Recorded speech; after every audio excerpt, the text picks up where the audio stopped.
All right, a call for change. Did you know that black people were 28% of the people killed by police officers, despite being 13% of the population?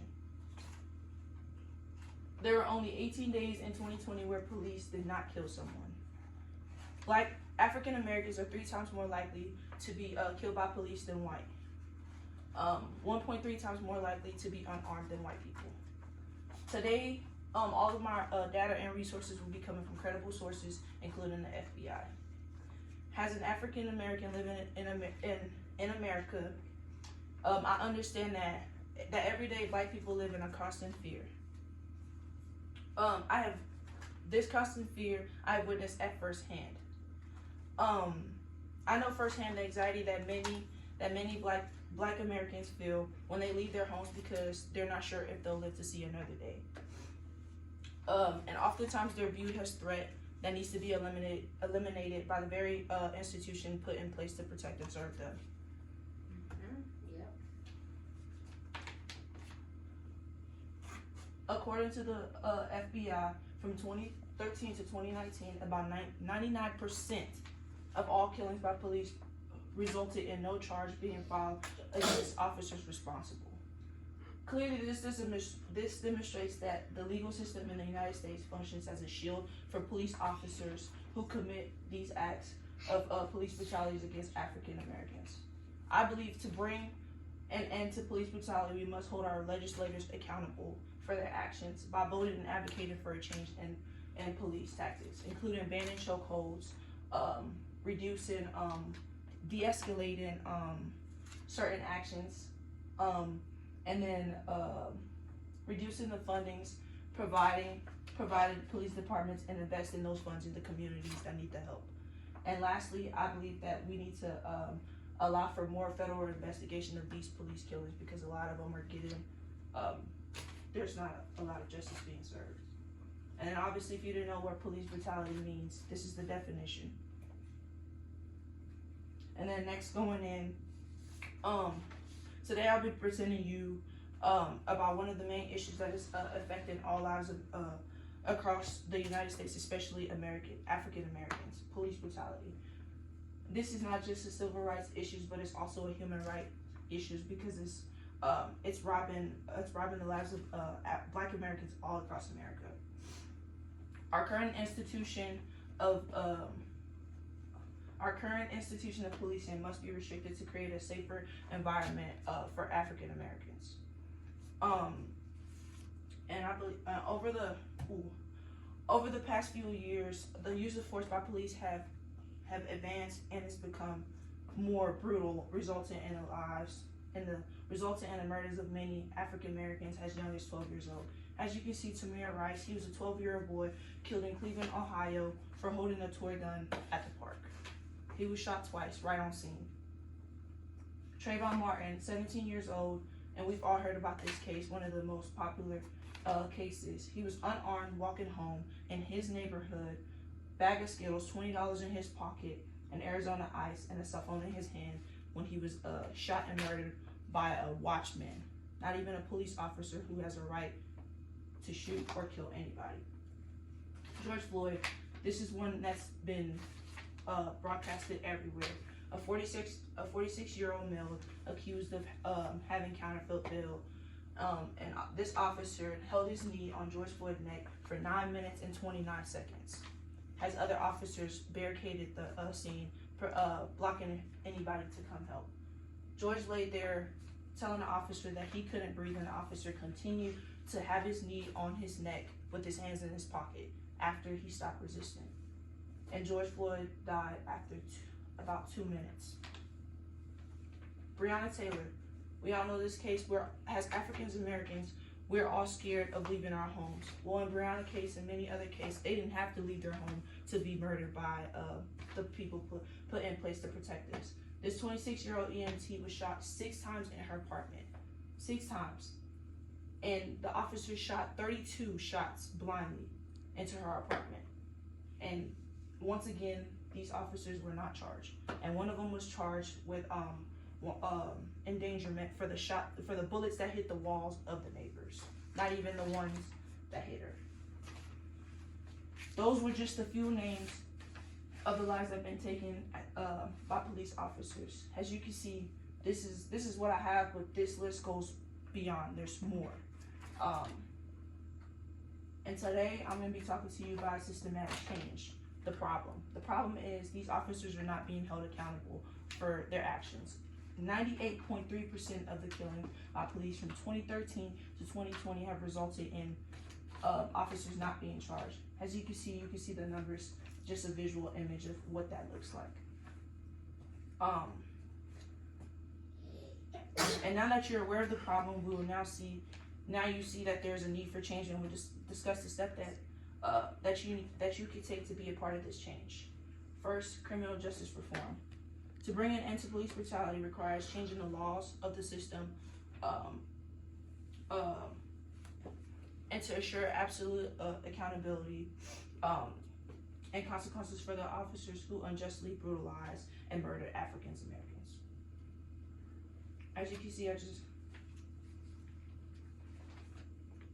by creating a system, it will ensure that officers are responsible for the killing of African Americans and for their action. This is important because if laws are put in place to not just ensure the consequences for officers that violates them, but also protects African Americans, and will slowly become to establish a police culture that allows us that creates a climate that values the life of African Americans rather than viewing them as a threat.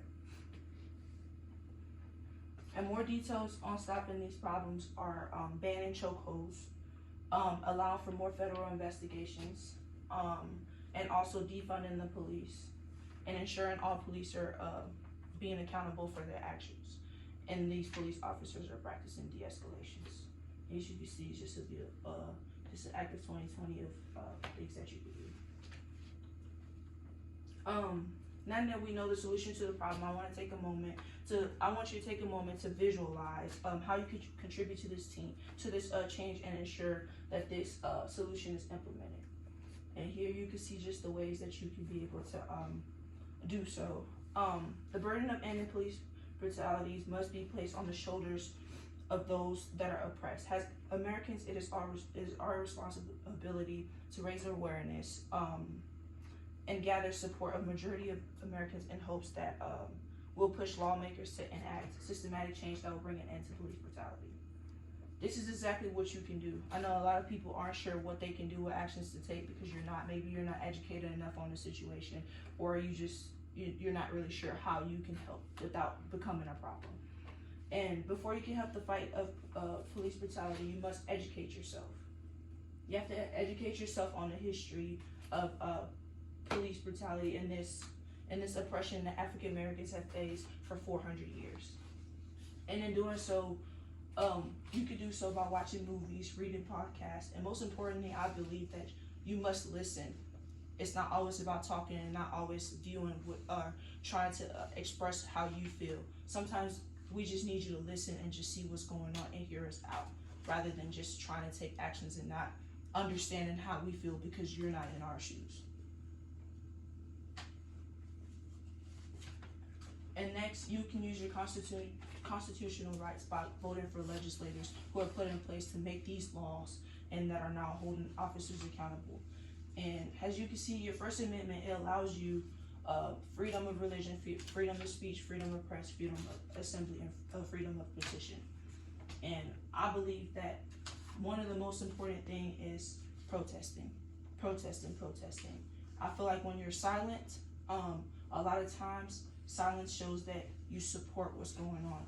And by protesting, you see it brings attention to everybody. It brings attention to the officers that are in the wrong, and it lets everybody know, especially African Americans, that you're with them, and not just saying that you're with them and not really taking actions and supporting them.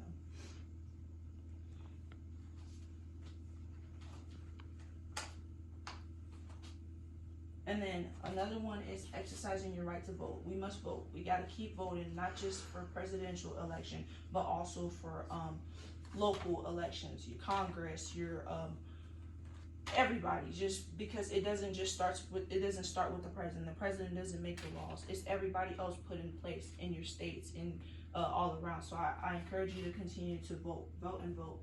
And lastly, every vote counts. And lastly, never be silent. Even when the topic is not trending on Instagram, Twitter, Snapchat, continue to advocate for Black people. Continue to be their voice. They've cried out to you so many times, and I feel like a lot of times, once the news starts trending, we become silent till the next starts trending. I feel like we need to continue to advocate and continue to put this situation to light, despite it not being the trending topic. Now that you've been presented with the problem police brutality, reason why this is an age, a solution to the problem, and examples of how you can be a part of this change, there's no excuse for remaining in silence, even if the issue doesn't affect you personally. Dr. Martin Luther King Jr. said, "Injustice everywhere is a threat to justice everywhere." And Barack Obama also said, "Change will not come if we wait for some other person or other time. We're the ones we've been waiting for. We're the change that we seek." And in saying this, how many more African Americans, men and women and children needs to be killed before we all step up? And be accountable for the change that we all know that needs to be occurring. Every day, Black lives are being robbed by the people put in system to protect and serve us. How many more videos of Black Americans being murdered do we have to watch before enough is enough? How many times must a Black person cry, "I can't breathe," before we believe them?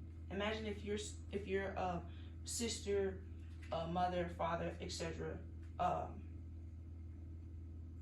Was crying out and being killed by a police officer. Imagine the video of their murder being broadcasted on every major news. Imagine their video of their murders not being enough to gain them justice. Imagine the officers getting away scot-free with a slap on our wrist. Because the justice system is protecting the murderers. Would you still do nothing, or would you stand up and fight? I urge you to not stand idly by. I urge you to all stand up and fight to bring justice to the system of murder, cover-ups, injustice, and lack of accountability. Breonna Taylor, George Floyd, Trayvon Martin, Tamir Rice, and many other names. They may no longer have a voice, but you do. What will you use with that voice? Dr. Martin Luther King Jr. once said, "Our lives begin the day we become silent about things that matter." I urge you to no longer be silent. No more. Thank you.